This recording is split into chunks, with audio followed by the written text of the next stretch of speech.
नमस्कार दोस्तों, यह कहानी है एक आदमी की जो कि हमेशा परेशान रहा करता था।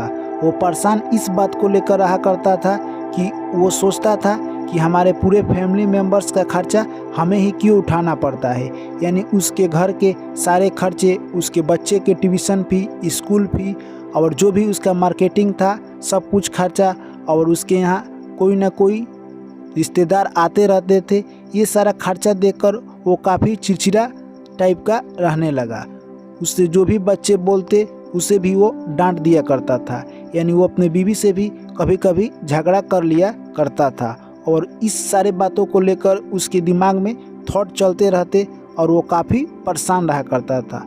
वो सोचता था कि हमें ऐसी ज़िंदगी क्यों मिली है। एक दिन की बात है, उसका छोटा लड़का उसके पास आया और बोला कि पापा हमें होमवर्क करा दीजिए। उतने में ही वो व्यक्ति गुस्से में आकर बोल दिया कि जाओ तुम अपना होमवर्क खुद ही करो, मैं तुम्हारा होमवर्क नहीं कराऊंगा। वो लड़का वहाँ से चला गया और अपना होमवर्क कर कर अपनी कॉपी लेकर हाथ में ही सो गया। इतने में ही उस व्यक्ति की कुछ देर के बाद गुस्सा समाप्त हुआ। वो जाकर देखता है कि लड़का सो गया है और अपने हाथ में ही नोटबुक लिए हुआ है। तो उसमें देखता है कि आज का होमवर्क में क्या लिखा है।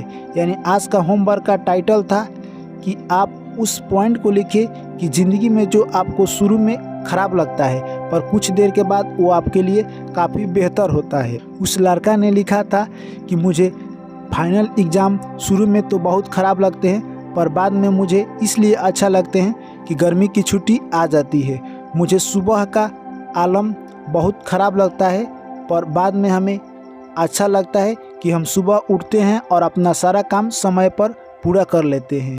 और हमें अपने पापा का डांट भी शुरू में ख़राब लगता है और बाद में हमें अच्छा लगता है कि हम अपने टाइम पर अपना होमवर्क पूरा कर लेते हैं।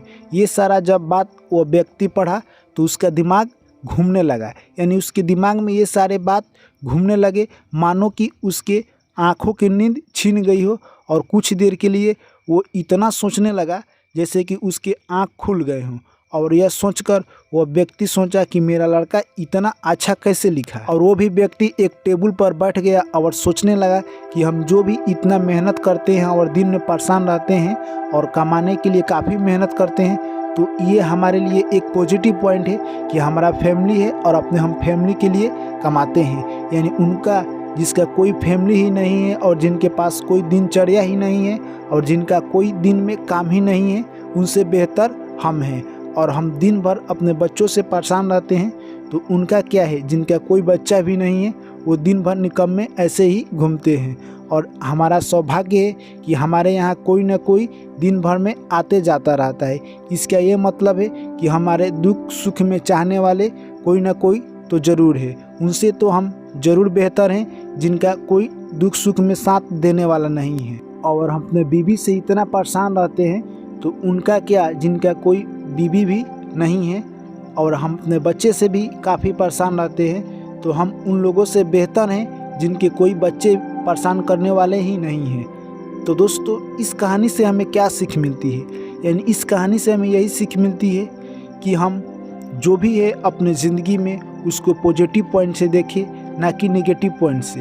अगर आप पॉजिटिव पॉइंट से देखते हैं आपको ज़िंदगी आसान लगने लगती है। जैसे कि आपके पास घर और फैमिली है तो आपको मेहनत करना ही होगा, क्योंकि अगर आप मेहनत नहीं करेंगे तो आपका फैमिली नहीं चलेगा।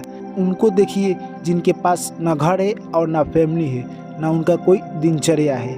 तो यानी आपके पास ये सब है तो आपको मेहनत करना होगा। और आप पॉजिटिव पॉइंट से देखिए, नेगेटिव पॉइंट से नहीं देख सकते हैं। हम लोग कभी कभी दूसरे की तुलना अपने ज़िंदगी से करने लगते हैं कि उनके पास बहुत बड़ा घर है, गाड़ी है, बहुत सारा पैसा है। इससे क्या होगा कि आप अपनी ज़िंदगी की तुलना दूसरों से कीजिएगा तो आपका समय बर्बाद होगा और निराशाजनक होगा। इसलिए अपना तुलना किसी दूसरे व्यक्ति से ना करें। अगर करना ही है तो अपने से छोटे व्यक्ति का जब भी आप तुलना कीजिएगा तो आपको ज़िंदगी में एक मोटिवेशन यानी एक उत्साहित ऊर्जा का एहसास होगा। तो कभी भी अपने से बड़े आदमी का तुलना अपने आप नहीं करना चाहिए। तो मैं आशा करता हूं दोस्तों कि ये कहानी आप लोग को अच्छी लगी होगी। वीडियो कर दीजिए शेयर और जो भी साथी पहली बार आए हैं तो चैनल को कर लीजिए सब्सक्राइब। फिर आप लोग से मिलते हैं नेक्स्ट कहानी में। Thank you, take care, bye bye.